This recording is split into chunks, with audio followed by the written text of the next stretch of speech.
में सैलाब के बाद अब ये लग रहा है कि पाकिस्तान में सैलाब अपने साथ ए कैटेगरी के क्रिकेटर भी बहा कर ले गया। जहां 50-50 लाख रुपए दिए जा रहे थे मेंटोर्स को, वहां नजर नहीं आ रहे थे क्यों इतना पैसा दे रहे हैं, ठीक है, वो किसी को नजर नहीं आ रहा था। ठीक है, मैं क्यों आपको बार बार बोलता हूं, प्लेयर्स के ऊपर उंगलियां उठाई जाती हैं, प्लेयर्स की चीजें पकड़नी है बस। हर उसमें आपने ए कैटेगरी नहीं अनाउंस की, आपने खुद ही पूरी दुनिया को बता दिया, आपने खुद पूरी दुनिया को अपनी पाकिस्तान क्रिकेट एक्सपोज करके रख दी। आपने ये हमारे सिलेक्टर्स ने एक्सपोज करके रख दी आपने पूरे अपने पाकिस्तान के सिस्टम को। ठीक है, वो क्या मतलब पाकिस्तान की सिस्टम में सिर्फ दो ही प्लेयर थे जो एक कैटेगरी थे, बाबर आजम और रिजवान, बस खत्म। मौजूदा पाकिस्तान की टीम में एक भी ऐसा प्लेयर नहीं है जिसे आप एक कैटेगरी का सेंट्रल कॉन्ट्रैक्ट ऑफर करें। बाबर आजम और मोहम्मद रिजवान गुज़श्ता कॉन्ट्रैक्ट में टॉप पोजीशन पर थे, टॉप कैटेगरी में थे, उनकी तनज़ली हुई है, अब वो बी में चले गए हैं। और बाकी प्लेयर्स में भी कोई ऐसा प्लेयर नहीं था जो कि एक कैटेगरी के काबिल होता। तो बड़ी खबर है, ब्रेकिंग है, पाकिस्तान के प्राइम क्रिकेटर जो हैं बाबर आजम, बब्सी द किंग, रिजवान और शाहिन शाह अफरीदी, ये सेंट्रल कॉन्ट्रैक्ट की एक कैटेगरी में नहीं है। मैं भी नहीं थी जब पहली बार क्रिकेट खेली गई थी। पता नहीं कराची के पानी में जा रही है। अच्छा, एक तरफ तो सैलाब भी बड़ी तेज़ी से आ रहे हैं, लेकिन ये है कि अल्लाह ताला खैर करे। खैर वो तो हालात जो है वो एक नेचुरल चीज़ है, लेकिन जो हमारे इख्तियार में अगर वो भी चीज़ हमसे कंट्रोल ना हो तो फिर एक अफसोस की बात है। क्यों राबिया? बिल्कुल। और हाफिज साहब, अगर सेंट्रल कॉन्ट्रैक्ट लाख रुपए बचा लिए एक कैटेगरी को देने पड़ते, 65 लाख रुपए अब बी कैटेगरी को देने पड़ रहे हैं 46 के करीब। मेरी तरफ से तो 20 लाख रुपए चाहिए। दो लड़के थे एक कैटेगरी में, रिजवान और बाबर, अब नहीं है। मेरी तरफ से 20 लाख रुपए बचाएं, मेरी तरफ से 1 करोड़ रुपए बचाएं, मैं तो वो आपसे बात ही नहीं कर रहा। ठीक है, पढ़ा है, कभी ऐसा नहीं हुआ कि किसी बोर्ड ने कोई सेंट्रल कॉन्ट्रैक्ट अनाउंस किया हो और वहां पर ए कैटेगरी का क्रिकेट। हाँ तो भाई, सेंट्रल कॉन्ट्रैक्ट जैसे ही बाबर आजम को ए कैटेगरी से हटाकर बी में डाला गया, एक अजीब ही माहौल खड़ा हो गया, एक अजीब ही माहौल खड़ा हो गया। ये सेंट्रल कॉन्ट्रैक्ट ना इन प्लेयरों के साथ डिसरिस्पेक्ट है इनकी, जिस कैटेगरी में रखा है, और इन्होंने परफॉर्मेंस की हुई है, खेले हैं, ठीक है। आप एक कैटेगरी कैसे खत्म कर सकते हैं? आप रखें जरूर, मेरा मानना है कि आप रखिए कैटेगरी में, अनाउंस करें, पैसे कम कर दें, कट कर दें थोड़ा सा। परफॉर्मेंस नहीं है ना, 8वें नंबर पर टीम चली गई है, 9वें नंबर पर टीम चली गई है, आप कट करें। आप कैटेगरी खत्म करनी, वो मेरी समझ से बाहर है। जो हमारे बेस्ट प्लेयर हैं उनको आप, जो भी बड़ा प्लेयर अगर वो कह देना इनकी जगह T20 में नहीं बनती, आप जो बोलेंगे, मैं 50 दफा बोल चुका हूं। ठीक है, आपने क्या आप घबरा गए? आपने एशिया कप से बाहर किया, जो मैं समझ रहा हूं घबरा गए हैं आप। सुन तो ले, सुन तो आप घबराए हैं, सुन तो ले। देखिए, अच्छा सुन ले, मैं पूरी घबरा गए, सुन ले, किससे डर गए? बाबर आजम से घबराए हैं आप, बाबर सोशल मीडिया से घबराए हैं आप। हाँ, सोशल मीडिया से घबरा सकते हैं। बाबर आजम सोशल मीडिया से, अगर आप सोशल मीडिया से घबराए हैं तो फिर आप बाबर आजम से घबराए हैं ना भाई। आप पाकिस्तान के 3 प्राइम खिलाड़ी जिनका के पूरी दुनिया के अंदर, जिनको के एक कैटेगरी में होना चाहिए, पीसीबी ने जनाब पहले वनडे से आउट किया, T20 से आउट किया, और अब तीसरा ये है कि पाकिस्तान क्रिकेट बोर्ड ने सेंट्रल कॉन्ट्रैक्ट का ऐलान कर दिया। 30 खिलाड़ियों को सेंट्रल कॉन्ट्रैक्ट दिए गए। हम अपने व्यूअर्स को बताएं कि पूरी दुनिया में सेंट्रल कॉन्ट्रैक्ट एक तनख्वाह होती है जो कि खिलाड़ियों को दी जाती है। इसमें A, B, C, इसमें 3 कैटेगरीज होती हैं, लेकिन पाकिस्तान के अंदर एक D कैटेगरी भी बनाई गई है जो कि पूरी दुनिया में इसको इमर्जिंग कैटेगरी कहा जाता है, और इसमें खिलाड़ियों को माहाना तनख्वाह मिलती है। भाई वो बाहर से पैसा कमा रहा है, ठीक है ना। दूसरी बात, बाबर को ए कैटेगरी से हटाया, फिर ए कैटेगरी में है कौन, जरा ये भी तो बता दो। है कोई नहीं है, 2 ही खिलाड़ी थे ना एक कैटेगरी में, रिजवान और बाबर, दोनों को बी में डाल दिया, तो ए में किसको डाला है, जरा ये भी तो बताओ। बाबर को ए से हटाया है तो ए कैटेगरी की सीट ही खाली पड़ी है, किसी की हैसियत ही नहीं है ए कैटेगरी में जाने की। हाँ, आपका जो ले झंड कप्तान है ना, सलमान अली आगा साहब, तीनों फॉर्मेट खेलता है, तीनों फॉर्मेट, वनडे, टेस्ट, T20, लेकिन भाई ए कैटेगरी में नहीं जा सकता वो। कि वो चाहे टीम में सिलेक्ट हो या ना हो, उन्हें तनख्वाह मिलेगी। मतलब आप ये देखो तो सही, दुनिया को दिखाने के लिए यार आप मतलब अपने खिलाड़ियों के साथ कर क्या रहे हैं? इतना पैसा, लाखों करोड़ों रुपया आप इधर उधर बहा रहे हैं। अगर आप कुछ अरसे तक, 1 साल मजीद, एशिया कप सर पर है और उसमें आपने पहले तो टीम से निकाला दिया, न बाबर है, न रिजवान है, और उसके बाद जनाब अब आपके पास ये आया कि उनको आपने ए कैटेगरी से आउट करके बी कैटेगरी के अंदर अनाउंस कर दिया है खिलाड़ी। इस वजह से इस कॉन्ट्रैक्ट में तो कोई एक कैटेगरी है ही नहीं। हर कैटेगरी में यानी कि बी, सी और डी में 10-10 खिलाड़ियों को रखा गया है। मजमूई तौर पर 30 नए जो प्लेयर्स हैं उनको कॉन्ट्रैक्ट दिया गया है। पिछले साल 27 प्लेयर्स को कॉन्ट्रैक्ट दिया गया था। तो अब इसमें काफ़ी चीज़ें हैं जो आपके साथ मैं शेयर करने जा रहा हूँ। एक तो ये कि अब्दुल्ला शफीक जो कि ना जाने किस कारकर्दगी की बुनियाद पर अपनी ना सिर्फ जगह बरकरार रखने में कामयाब हुए हैं बल्कि उनकी कैटेगरी भी बरकरार है। हम आपको बता दें कि इसके अंदर किस तरीके से आए हैं। तो भाई 2025-26 के लिए सेंट्रल कॉन्ट्रैक्ट है 30 खिलाड़ी परफॉर्मेंस हर कैटेगरी में, बी, सी और डी कैटेगरी में 10-10 खिलाड़ी हैं जनाब कॉन्ट्रैक्ट। अच्छा, गुज़िश्ता साल 27 थे, अब इनके अंदर इजाफा हुआ है। 12 नए खिलाड़ी हैं जिनको सेंट्रल कॉन्ट्रैक्ट दिए गए। उनमें अहमद दनियाल, फहीम अशरफ है, हसन अली है, हसन नवाज है। की बात है, मैं जब से क्रिकेट कवर कर रहा हूँ, जब से कैटेगरीज देख रहा हूँ कि ए कैटेगरी के काबिल कोई भी नहीं है खिलाड़ी। इसका मतलब यह है कि पाकिस्तान क्रिकेट जवाल की तरफ गामजन है। यही तो मैं समझना चाहता क्या पता है आप? 15-20 लाख का कम हुआ ना कि 60 के लाख मिल रहे थे, अब 30 प्लस है अब भी 45 लाख मेरे ख्याल से 40-45 के करीब जो बी कैटेगरी के प्लेयर्स हैं उनको मिलेगी। तो वो उनको कमी उनकी हुई है जो आए हैं ए से बी में आए हैं। तो इस जगह मौजूद है मगर उसमें कोई क्रिकेटर ही मौजूद नहीं है।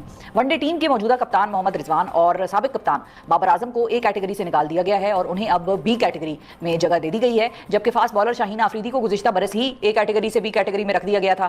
तनज़ुली की बात हो ही रही है तो इस साल नसीम शाह बी से सी। पहले अहम खबर शामिल करते हैं। पाकिस्तान क्रिकेट बोर्ड ने खिलाड़ियों के नए सेंट्रल कॉन्ट्रैक्ट्स का ऐलान कर दिया है। ए कैटेगरी में कोई खिलाड़ी शामिल नहीं है। बाबर आजम और मोहम्मद रिजवान बी कैटेगरी में शामिल है। अगर बाबर आजम रिजवान ए कैटेगरी में नहीं आते तो ए कैटेगरी खत्म कर देंगे आप, हैं? आपने खुद एक्सपोज कर दिया। इसीलिए मैं बोलता हूं कि ऐसे क्रिकेटर्स के हाथ में क्रिकेट दो, ठीक है, जिनको किसी चीज का पता भी है। इनको नहीं पता किसी चीज का भी। अच्छा, उसके बाद क्या आप जो हैं वो परेशानी में आपने ए कैटेगरी खत्म की है?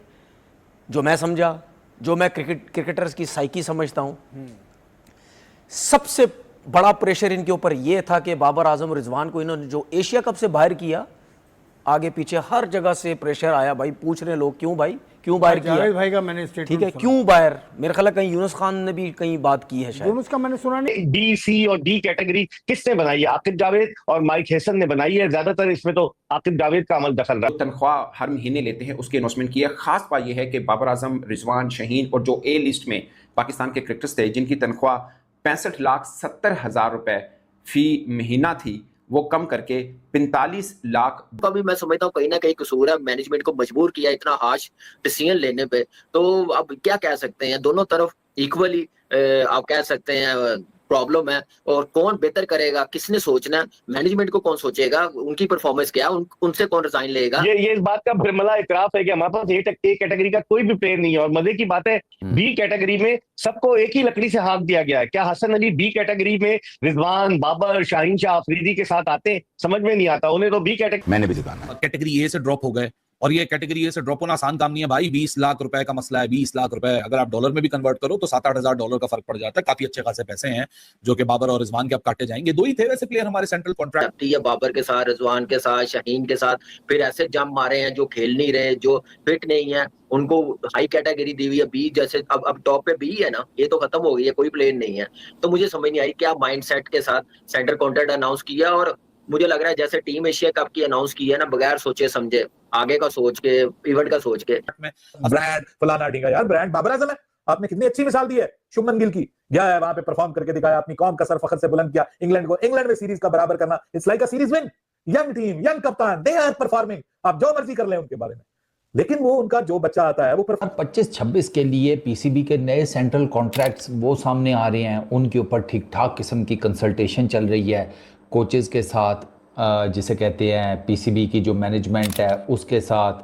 हाई परफॉर्मेंस सेंटर के जो डायरेक्टर हैं आकिब जावेद, जो कि टेक्निकली इस time PCB is equal to Aaqib Javed वो बने हुए हैं, उनके साथ कंसल्टेशन, फाइनेंस डिपार्टमेंट उसके साथ, और ए होती है जिसमें सबसे ज्यादा तनख्वाह दी जाती है। तो पाकिस्तान क्रिकेट बोर्ड ने अब जो सेंट्रल कॉन्ट्रैक्ट अनाउंस किया है उसमें ए कैटेगरी रखी नहीं है, यानी कोई एक क्रिकेटर भी ऐसा नहीं है जिसकी साल भर में परफॉर्मेंस अच्छी हो। ये बेसिकली परफॉर्मेंस बेस्ड सैलरी होती है जिसका रिव्यू किया जाता है हर साल में जिसकी अच्छी परफॉर्मेंस रही हो और आइंदा साल के लिए जो पाकिस्तान टीम के लिए के काम पाकिस्तान भर में लोग अपने ख्यालात का इजहार भी कर रहे हैं और ये कोई इतना अच्छा मंजर नहीं है पाकिस्तान के क्रिकेट का कि उन्होंने अभी कल वो आमिर नज़ीर साहब बता रहे थे कि पाकिस्तान क्रिकेट बोर्ड ने ABC बदल दी है। उन्होंने अपनी ABC B से शुरू कर दी, B से शुरू कर दी। बिल्कुल हमारी B हमारी A है ना। हाँ B हो गई, ठीक है। क्रिकेट के अंदर इस वक्त कोई A कैटेगरी का खिलाड़ी नहीं है और तकरीबन 20-25 लाख रुपए तक की कटौती की गई है। बाबर आजम, मोहम्मद रिजवान और फखर जमान और शाहीन शाह अफरीदी जो कि ए कैटेगरी में थे, अब 2025 और 26 के सेंट्रल कॉन्ट्रैक्ट में इन सारे खिलाड़ियों को बी कैटेगरी में डाला गया है। तकरीबन ए कैटेगरी में जब थे तो 65,70,000 इनकी सैलरी थी मंथली, अब जो है 45,52,000 इनकी सैलरी है, तो तकरीबन 20 लाख रुपए जो है इनकी कटौती की गई है। असूली देखे मैं बात करूं, मैंने 2-3 दिन से कहा था कि पाकिस्तान क्रिकेट बोर्ड में बहुत सारी चीजें गलत हैं, लेकिन ये जो एटलीस्ट सख्ती की जा रही है ना, it is one of the brightest point, क्योंकि भाई एक ऑर्गेनाइजेशन, एक प्लेयर, ये रिश्ता एक्चुअली माँ बाप जैसा रिश्ता होता है। अगर आप पेरेंट है तो अपने ऊपर रख के सोचें कि अगर आपका बच्चा बदतमीजी करे, आपका बच्चा, आप उसको पहले वार्निंग देते हैं, प्यार से समझाते हैं, एक गलती माफ करते हैं, 2 करते हैं, 10 गलती माफ करते हैं, लेकिन इवेंचुअली जब बात नहीं बनती तो फिर आप सख्ती करना शुरू कर देते हैं। और उसी तरीके की सख्ती पाकिस्तान क्रिकेट बोर्ड अपने बच्चे यानी बाबर और रिजवान के साथ कर रहा है कि नहीं भाई साहब नहीं हो सकता। लेकिन मैं जब से कवर कर रहा हूं, जब से मैं सेंट्रल कॉन्ट्रैक्ट पाकिस्तान का देख रहा हूं, कभी ऐसा नहीं हुआ कि कोई एक क्रिकेटर भी ए कैटेगरी में ना हो जिसमें मैक्सिमम सैलरी दी जाती, कभी ऐसा नहीं हुआ। ये फर्स्ट टाइम हुआ। और मैंने दुनिया भर के बोर्ड के भी जो सेंट्रल कॉन्ट्रैक्ट अनाउंस होता है, जहां तक मैंने पढ़ा है, कभी ऐसा नहीं हुआ कि किसी बोर्ड ने कोई सेंट्रल कॉन्ट्रैक्ट अनाउंस किया हो और वहां पर ए कैटेगरी का क्रिकेटर ही ना हो। अमूमन ऐसा होता है जो तीनों फॉर्मेट खेलता है, टेस्ट, वनडे, T20, तीनों फॉर्मेट जो क्रिकेटर खेलता हो उसको। और बताया ये जा रहा है सूत्रों के अनुसार कि ठीक ठाक किस्म की उछाड़ पिछाड़ होगी सेंट्रल कॉन्ट्रैक्ट्स में, स्पेशली जो C और D कैटेगरीज है ना, इन पर्टिकुलर D कैटेगरी, उसमें काफ़ी सारे नाम बाहर जाएंगे और काफ़ी सारे नाम अंदर आएंगे। एक कैटेगरी में शामिल किए जाते हैं, यानी मैक्सिमम सैलरी उसको दी जाती है। रिजवान और बाबर जितना क्रिकेट खेल कर भी अगर आप बोल्ड इनफ नहीं है to own something in your team, then you shouldn't be at that place. ठीक है, कोई ऐसा नहीं हो सकता आपकी बड़ी मनमानी चल जाती हो, चलती भी होगी। ठीक है, फ्रेंचाइज के बहुत सारे रीजन होते हैं प्लेयर को बैक करने के, कई दफा तो सिर्फ वो मार्केटेबल होता है तो उसको चलाई जाते हैं, स्पॉन्सर उससे जुड़े होते हैं। मैं मेरे आंखें बटन नहीं है भाई, स्पेशली लोग रखे जाते हैं उड़ाने के लिए। अच्छा सुने, अब सुन ले। उसके बाद आपने बाबर आजम को कप्तान बनाया। बाबर आजम 2019 में बाबर आजम कप्तान बन गए, ठीक है। क्या बुरी परफॉर्मेंस है बाबर आजम की। मैं इस टाइम ये सोच के बात कर रहा हूं, ये नहीं सोचता मैं डिफेंड कर रहा हूं उसको। सलमान अली आगा और शबाब खान ने ना जाने ऐसी कौन सी परफॉर्मेंस दे दी है कि अब उन्हें पाकिस्तान के सेंट्रल कॉन्ट्रैक्ट की टॉप कैटेगरी दे दी गई है। इसके अलावा शाहीन अफरीदी टॉप कैटेगरी यानी कि बी कैटेगरी बरकरार रखने में कामयाब हो गए हैं बगैर परफॉर्मेंस के। उनकी कारकर्दगी के ऊपर बहुत बड़ा सवाल या निशान है, लेकिन उनके जो बैकडोर राब्ते हैं, बैकडोर पावर है, उसकी वजह से उनकी जो कैटेगरी है उसको नहीं छेड़ा गया। अगर आप उनकी परफॉर्मेंस उठा के देख लें तो इस तरह की कोई परफॉर्मेंस नहीं है उन्हें सेंट्रल कॉन्ट्रैक्ट के टॉप कैटेगरी दी जाती। जिस तरीके से हम क्रिकेट खेल रहे हैं, हमारी 8वीं नंबर पोजीशन है T20 के अंदर, अब 6ठी 5वीं नंबर हो गई ODIs के अंदर, पिछले WTC साइकिल के अंदर हमने आखिरी पे फिनिश किया। तो टेस्ट, T20 और ODI में हमारा बुरा हाल है, कोई हमने टूर्नामेंट नहीं जीता है 2017 के बाद। पाकिस्तान क्रिकेट का बहुत बुरा हाल है, जिसकी वजह से इस बार कोई एक कैटेगरी का खिलाड़ी नहीं हमें मिला है। वो किसी का 3% आप नहीं काट सकते। तो ये करना क्या चाह रहे थे कि सेंट्रल कॉन्ट्रैक्ट के पैसों को भी कम करें, वो 3% रेवेन्यू बाहर निकालें। ये बेसिकली सख्ती का एक तरीका कार है। आप अपने मिसाल के तौर पर रिजवान है, अब अगर वो T20 नहीं खेलते बट वनडे, T20, टेस्ट, या पहले बाबर, रिजवान, शाहीन, ये 3 वो क्रिकेटर थे, नसीम शाह भी टू सम एक्सटेंट, जो आपके तीनों कैटेगरी में होते थे। तो पाकिस्तान क्रिकेट बोर्ड ने कहा कि इस दफा कोई एक क्रिकेटर भी ऐसा नहीं है जो ए कैटेगरी के अंदर शामिल हो। ये B, C और D लेवल पर रखा गया है, 10-10 क्रिकेटर इसमें शामिल किए गए हुए हैं। और ये 1 जुलाई 2025 से लेकर 30 जून 2026 तक ये रहेगा। पिछले साल 27 क्रिकेटर्स थे, इस बार 30 कर दिए हैं, 12 नए खिलाड़ियों को शामिल। पीसीबी ने बाबर और रिजवान को सेंट्रल कॉन्ट्रैक्ट से ए कैटेगरी से निकाल दिया है और बी कैटेगरी में रख दिया है। उसमें बाबर और रिजवान की सैलरी लगभग 20 लाख रुपए घटाई गई है क्योंकि इनकी परफॉर्मेंस अच्छी नहीं थी। पाकिस्तानी मीडिया पूरी तरह सदमे में पहुंच गया है। पाकिस्तानी मीडिया कह रहा है कि पीसीबी के पास अब इतने पैसे नहीं है कि अपने प्लेयर्स को एक ढंग की सैलरी भी दे सके। और शाहीन अफरीदी भी बी कैटेगरी में ही है, ये इनकी कोई भी कैटेगरी नहीं है। जहाँ पर इंडियन प्लेयर को इतने रुपये सैलरी में मिलते हैं, वहाँ पर पाकिस्तानी प्लेयर के पैसे बढ़ाने की बजाय और घटाए जा रहे हैं क्योंकि इनकी परफॉर्मेंस इतनी बुरी है। और ये कहीं पर भी मैच जीत नहीं पा रहे हैं। ये वेस्ट इंडीज और जिम्बाब्वे से भी हार कर आ रहे हैं, इसलिए पीसीबी ने अब इनको थोड़ा नीचे धकेल दिया है और इनकी सैलरी इतनी कम कर दी है, क्योंकि पीसीबी के पास तो खुद का ही बैंक बैलेंस इतना कम पड़ा है, जिससे पाकिस्तान मीडिया कह रहा है कि ये पीसीबी फ्रॉड कर रही है।